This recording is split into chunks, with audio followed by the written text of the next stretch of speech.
Hello students, today I have come with the second part of consumer behavior and neuromarketing.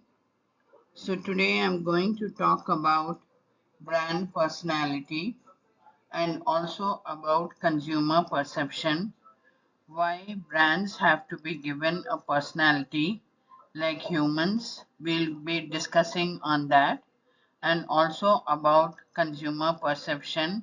What are the various factors influencing consumer perception, the types of perception, all that we will be discussing today. So, brand personality. So, we have seen that brands are given human like personalities, they are given traits, personality traits. So, just like a consumer who is an individual who has a unique personality, he has his own traits. So, same, which is each individual has his own unique personality. The same way companies try to give unique personality to their brands so that it will appeal to maximum number of people. So when a brand has the same personality traits as that of a consumer will be attracted towards such kind of brands. So that is why companies give human-like characteristics to the different types of brands so that they can appeal to maximum number of people. So, for example, Mercedes Benz appeals to the premium class of customers. So, the brand has been given those characteristics which are similar among the premium group of customers. Same way, if you see Maruti cars, they are appealing to the middle class customers. So the brand has the same personality traits as that of the middle class customers. So like this, different brands are given personalities to appeal to different groups of customers. So why brands are given a personality? Why is it given a personality? So it is given a personality because of various reasons. First one, the brand gets a distinct identity. Second one, the brand is better understood by customers, and it is easy for the company also to communicate about the brand to customers. It helps them to build the brand's equity, and the customers also get better understanding of the brands. And to revitalize or to re energize the brand, it's very useful if your brand has a personality.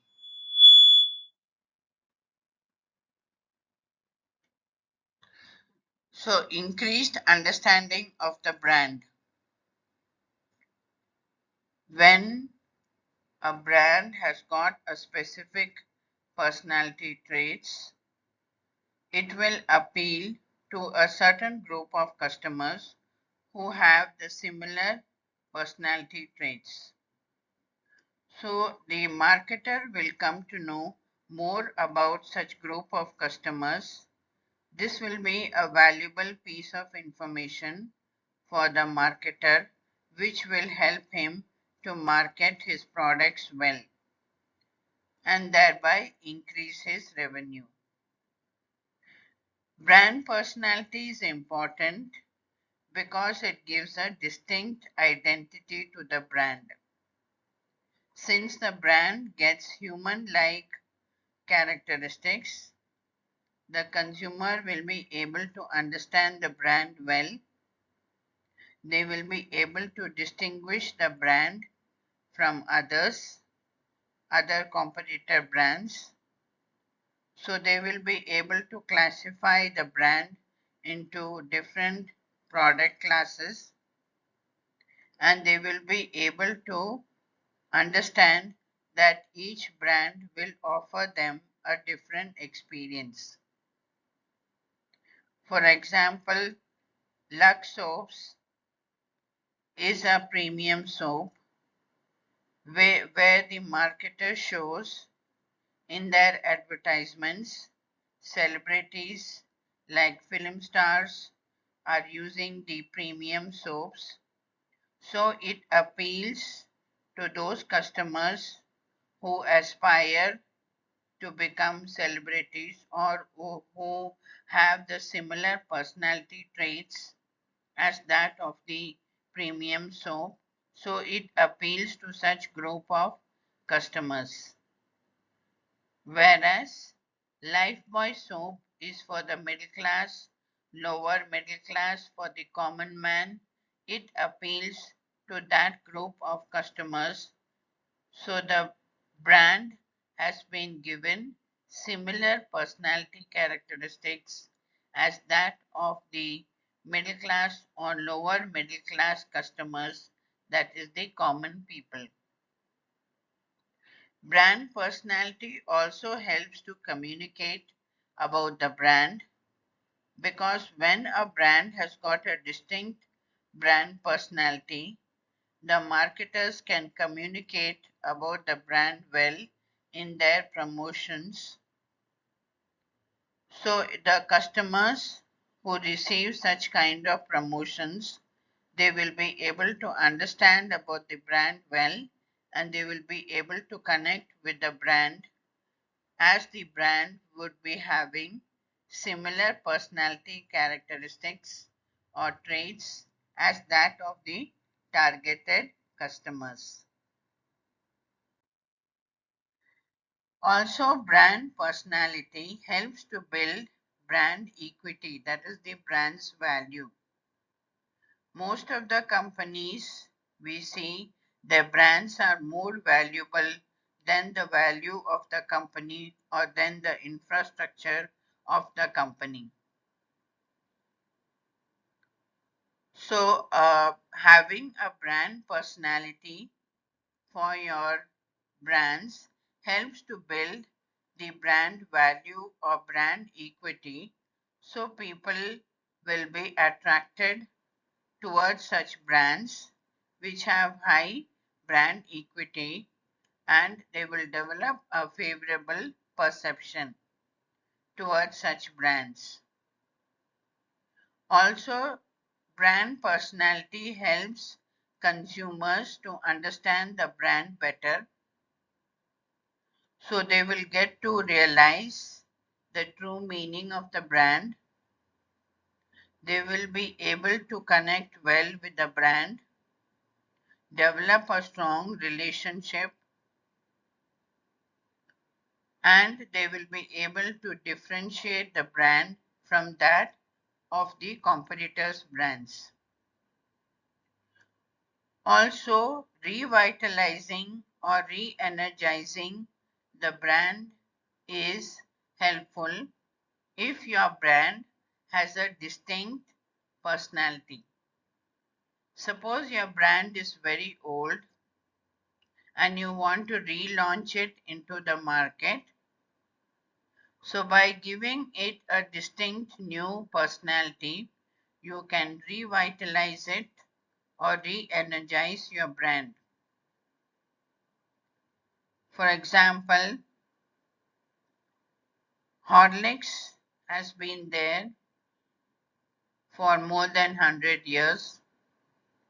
So earlier it was just an energy drink, or a drink which was supposed to uh, give us needed nutrients.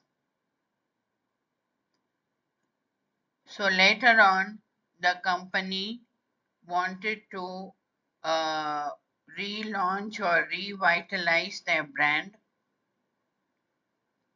So they segmented the brand into the Horlicks for women, Horlicks for the family, Horlicks for children, Horlicks for teenagers, like that.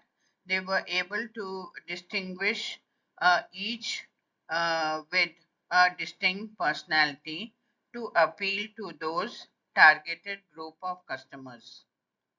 So like this, companies, if they give a very distinct brand personality to their brands, they can achieve all these uh, regarding their brand. That is, better understanding of their consumers, better relationship with their consumers. They can build brand equity, that is, brand value.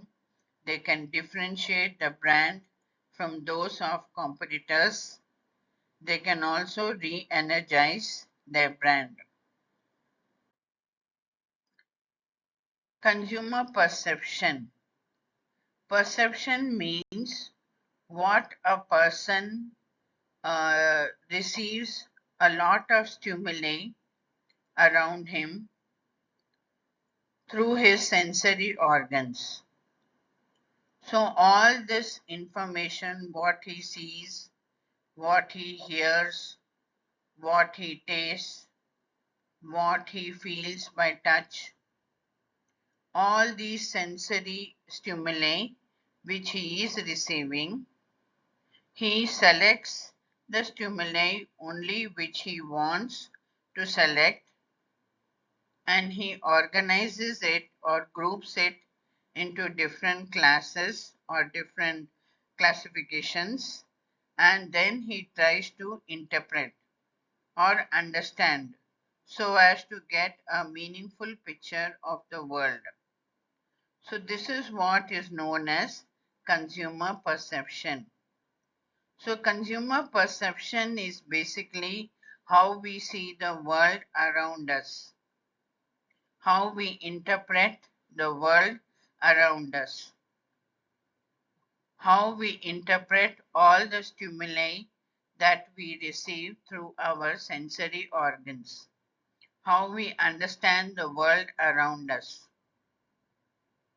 So, there are some elements of perception like sensation, absolute threshold, differential threshold, and subliminal threshold.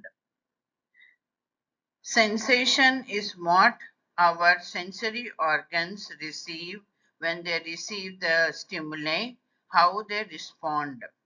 That is, the immediate response given by the sensory organs is known as sensation.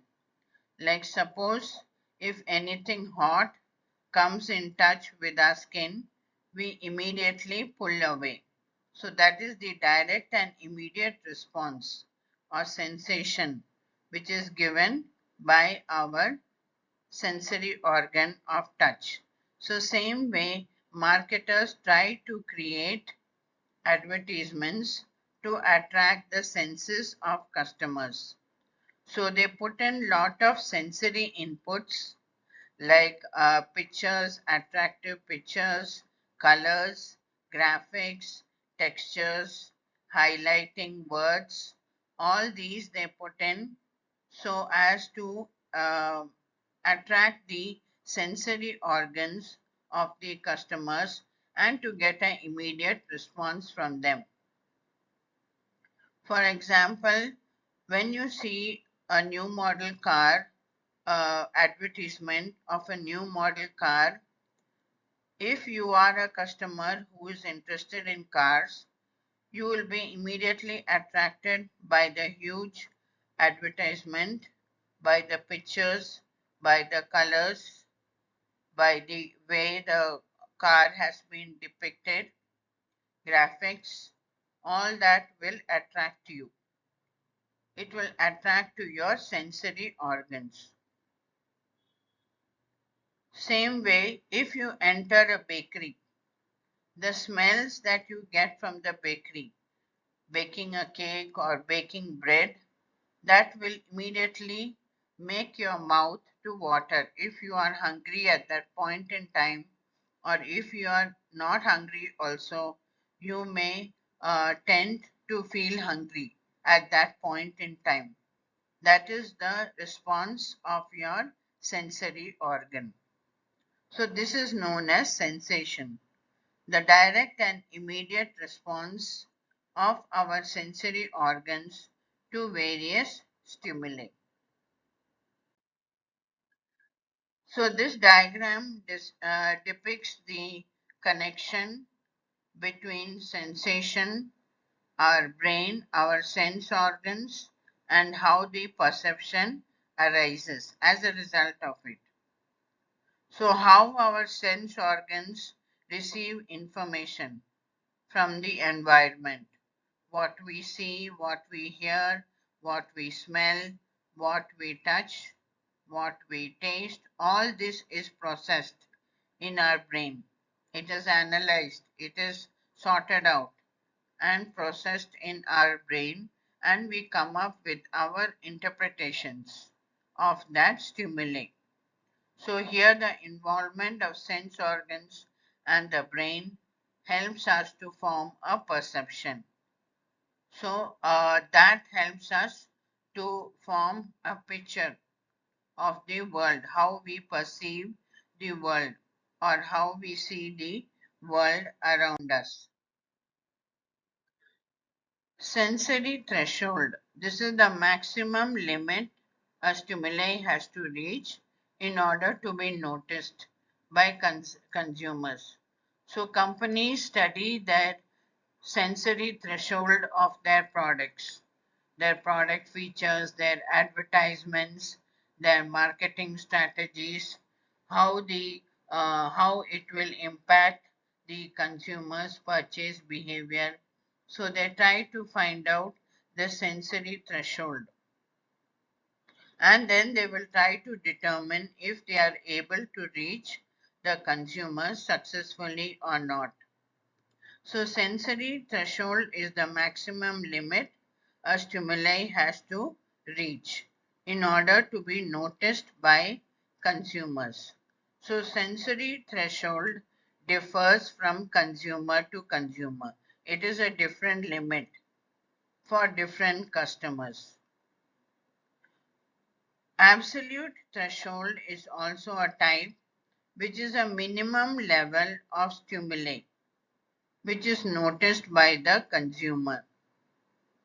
So, for example, uh, when you travel on the roads, you see many billboards, hoardings, and if the writing on the billboard is very small, it will be hardly noticed by the people driving on the road, even though it may be a very creative advertisement, a colorful advertisement, but it may not be noticed because it is below the absolute threshold. That means the minimum level. It is below the minimum level where the stimuli will be noticed by the consumers. So the stimuli has to be above the level of absolute threshold in order to be noticed by the consumers. Differential threshold.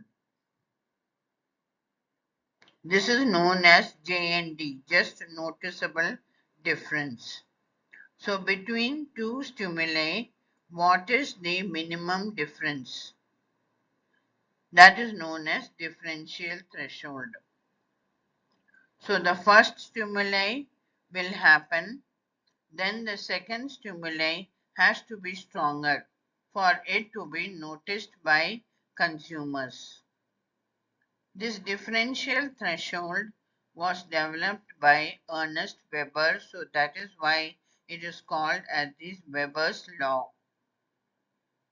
So for people to notice the difference between the first and the second stimuli, the second stimuli should have an additional amount of stimulus. Then only it will be noticed. This is known as JND, just noticeable difference.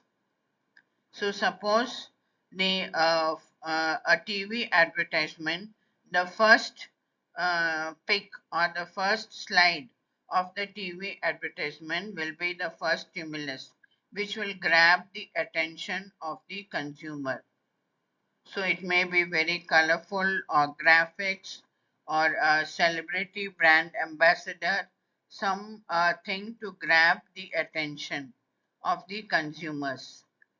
Additional slides which will come out with more information about the particular product, the stimulus has to be very strong so that it will continue to keep the attention of the consumer, and the consumer pays attention to the entire advertisement. So this is known as differential threshold, or just noticeable difference between two similar stimuli. Subliminal threshold is the minimum level for a stimulus to get a response from the consumers. So first we have to see what is perceptual threshold. Perceptual threshold is the minimum level of the stimulus in order to get a response from the customer. So subliminal threshold is a stimuli which comes and goes very fast. It is momentary. So people are not aware of it consciously because it happens very fast. It comes and goes so fast. So for example, in movie theaters, we see advertisements in between the movie break, like eating snacks, advertisement, or drinking Coke. Such kind of ads are shown on the screen. They come and go so fast in a blink of an eye, so they are hardly noticed by the customers. This is a subliminal message, which is hardly noticed by the consumers because it happens so fast. The consumers don't realize, they are not aware of these advertisements consciously. So there are some factors which influence perception of customers. Some factors are internal, some are external, and some factors in the situation, particular situation that the consumer is facing, will influence the perception of customers. So what are the internal factors? Needs and motives. Need is something where a consumer feels he is deprived of something, or he feels something is missing, or he feels some state of tension or unrest. So such kind of needs will influence the perception of people. So for example, if you have you are feeling hungry and you have a need for food. So you feel you are deprived of food and you want to have something. So you will develop a perception about the food which is available around you. It may be a favorable perception or an unfavorable perception. So what is our need? That influences the perception of consumers. Second internal factor is self-concept. That is the self-image a person has of himself, what he thinks of himself. That will influence his perception. So it depends upon his psychology. So if he does not have a very good self-image of himself, he will not have a good perception about the world around him. But if he has a very good self-concept about himself, he will have a favorable perception of the world around him. So self-concept, what you think of yourself, will influence your perception. Beliefs. What kind of beliefs people hold will also affect their perception. So, to favor their beliefs, they will consider only those stimuli which is going according to their belief so as not to disrupt any of their beliefs. So, suppose I have a belief that cow is sacred. So that is my belief. So I will go for such kind of stimuli, such kind of ads or promotions where the cow is portrayed as a sacred animal. So that is supporting my belief.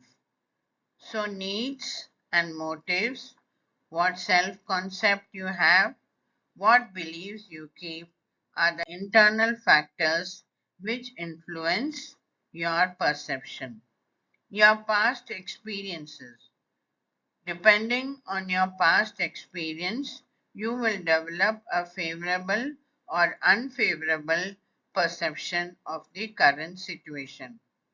For example, in the past, you may have had a bad experience with a travel agent.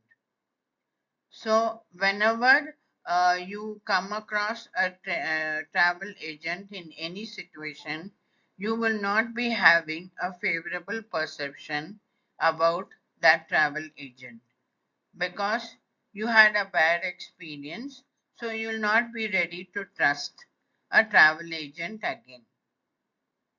What is your current psychological state, your emotional state? What is your current emotional state? That also influences your perception. So, for example, for some people, weddings are a joyous occasion where they feel that it's a very happy occasion. But for some people, they do not enjoy weddings, they consider it as a sad occasion. What expectation people have will also influence their perception. So, for example, for some employees, they have high expectation from increments. So, they perceive it to be very important. So, they will try to perform well to receive those increments. Whereas for some employees, increments may not be so important, they will have low expectations from it. So these are the internal factors which influence perception of customers. What are the external factors? What is the size of the stimuli? How intense the stimuli is? Whether it is frequently shown, the stimuli, what is the status of the perceiver also influences the perception of customers. So size of the stimuli, the larger the stimuli, the larger the advertisement, the more it will be perceived by the customers. So full page advertisements will definitely grab the attention of customers. It will be noticed by customers in a favorable way. Then small advertisements which may be hardly noticed or overlooked by consumers. Intensity of the stimulus, how strong the stimulus is. The more strong the stimulus is, the more it will be perceived by customers.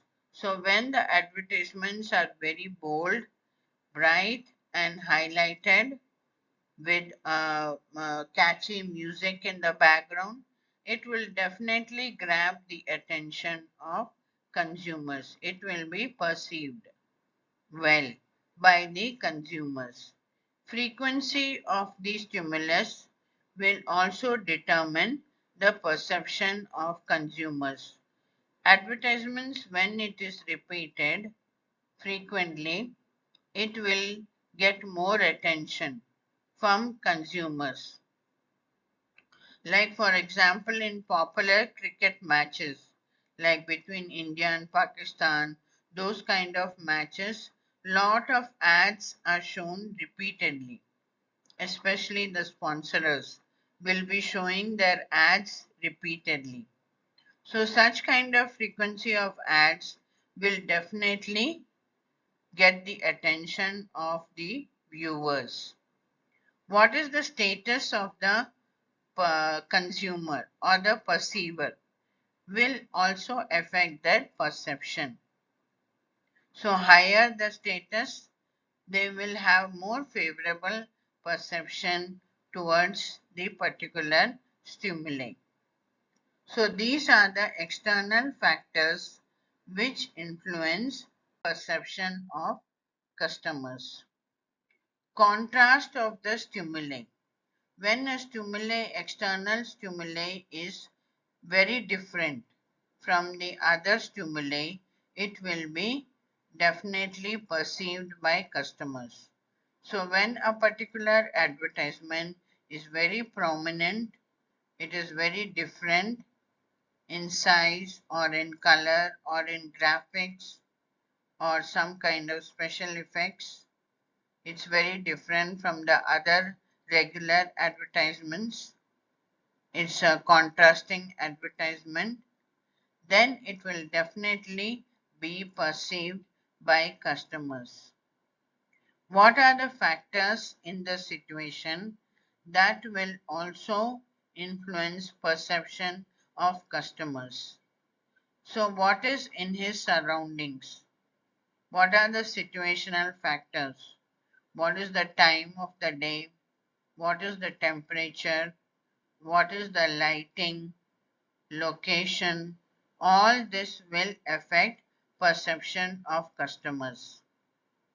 So for example, in the mornings, when people are driving along the highway, they see so many billboards. They will tend to perceive such billboards in the morning time. They will pay attention to such kind of billboards. Evening times, as they are returning from work, they may not be in the mood to pay any attention to the billboards as it is evening, they are tired, they are coming back from work, so they will not be ready to pay any attention to the billboards that they see along the way. So such kind of factors in the situation can also affect the perception of customers. Now, how perception influences consumer behavior. So perception helps the customer to make a decision about the company, about their products.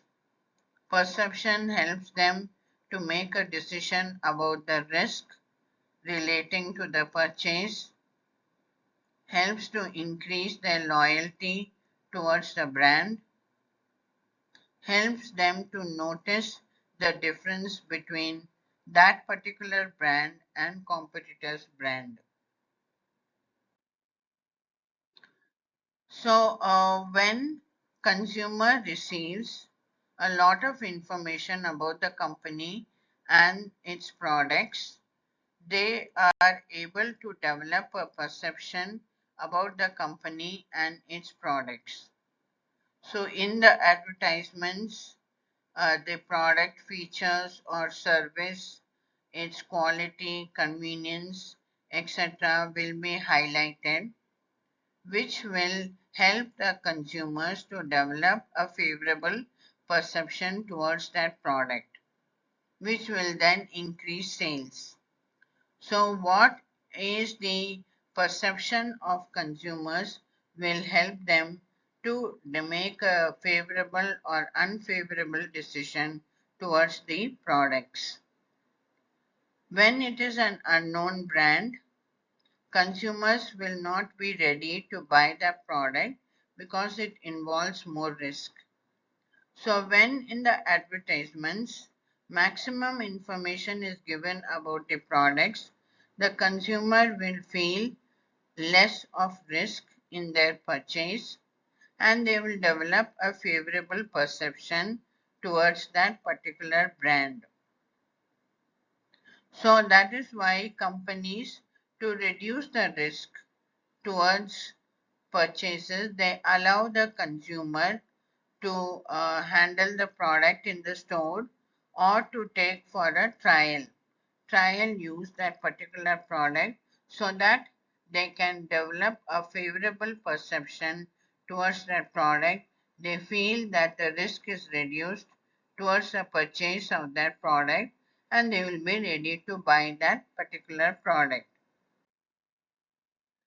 Also, perception increases brand loyalty of consumers.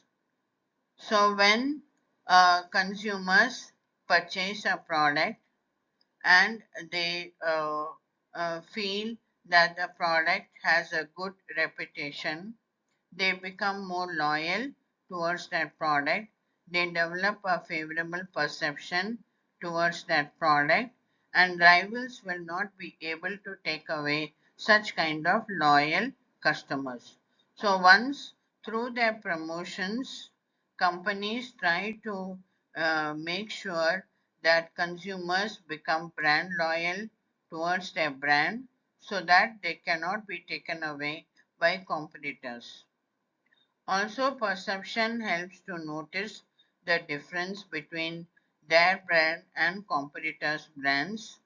So, through their promotions, through their advertisements, they try to make the customer develop a favorable perception towards their brand, so that the customer feels the difference between that particular brand and competitor's brand, and they are ready to go for purchase of that particular brand.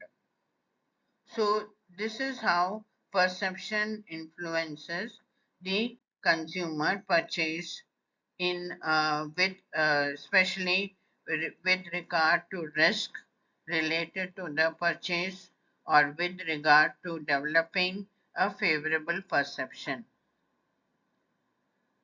Perception process. Perception process is an input, throughput, output process. So inputs are processed in ways, and then the output is generated. So what are the inputs? It can be people or events or things that happen around us, which is the stimuli.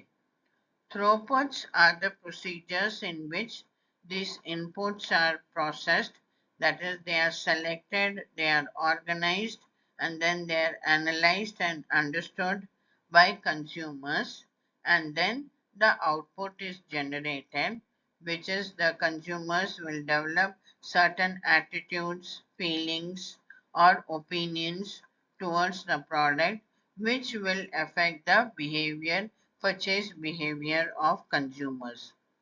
So if the inputs, the stimuli are processed and comes out with a favorable output, that is, the consumers develop a favorable attitude or favorable feelings, positive feelings, or favorable opinion about the product, then that will definitely lead to purchase by those consumers. So this is how the perception process happens within individuals, which involves these three steps: input, throughput, and output. There are two types of inputs: physical stimuli and predisposition. Physical stimuli is what we receive from the external environment.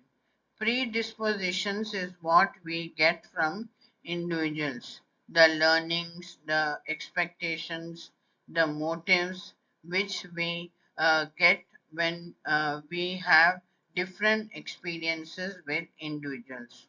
So both these inputs will help the consumer to build a picture of the world, which is very private and personal to each individual.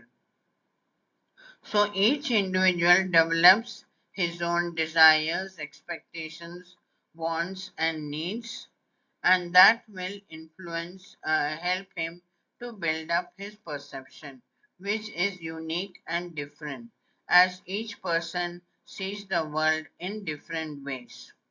So the process of perception happens, selection of stimuli, organization or classification of stimuli into different classes, and interpretation or understanding of the stimuli. So this is how the stimuli diagram, which explains how the stimuli inputs happen or how the customer gains exposure to different sensory stimuli, how he pays attention to only those stimuli he wants to pay attention to, how he interprets or understands them, and what is the response he gives to those stimuli, which then leads to his perception towards that particular brand. So these sensory inputs are all received through various promotions, so which will ultimately lead to consumer having a favorable perception or an unfavorable perception towards products. So this diagram also explains in detail how the perception process happens. So the various perceptual inputs, what we see around us through our sensory organs, all this is the stimuli inputs, what are their characteristics, which is leading to the perceptual process, that is selection, organization, and interpretation of the stimuli, which is influenced by what are the characteristics of that particular situation, what are the characteristics of that consumer, which further leads to the output. What output, what attitude, what opinion, what feelings, what values he develops towards that particular product, which then determines the purchase behavior of consumers. So, this is how basically the perception process happens within consumers, how the marketers influence their promotional stimuli, whatever promotions they do, what inputs they give to consumers, and how they try to bring about, how they try to make sure that it leads to purchase behavior among the maximum number of consumers. Okay, thank you. So I'll come with my next video very soon.